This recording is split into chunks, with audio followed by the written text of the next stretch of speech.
முதல் வாசகம். நமக்கு குறிப்பிட்டுள்ள பந்தயத்தில் மன உறுதியோடு ஓடுவோமாக. எபிரேயருக்கு எழுதப்பட்ட திருமுகத்திலிருந்து வாசகம். அதிகாரம் 12 இறைவசனங்கள் 1 முதல் 4 முடிய.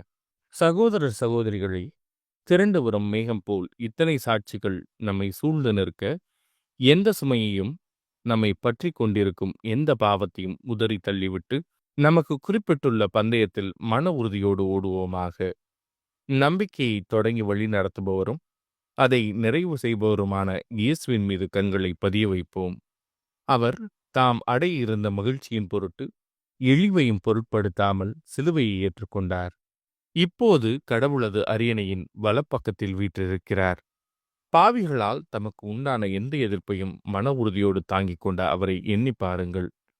அப்போது நீங்கள் மனம் சோர்ந்து தளர்ந்து போக மாட்டீர்கள். பாவத்திற்கு எதிரான போராட்டத்தில் இரத்தம் சிந்தும் அளவுக்கு நீங்கள் இன்னும் எதிர்த்து நிற்கவில்லை. இது ஆண்டவரின் அருள்வாக்கு. இறைவா, உமக்கு நன்றி. பதிலுரை பாடல்.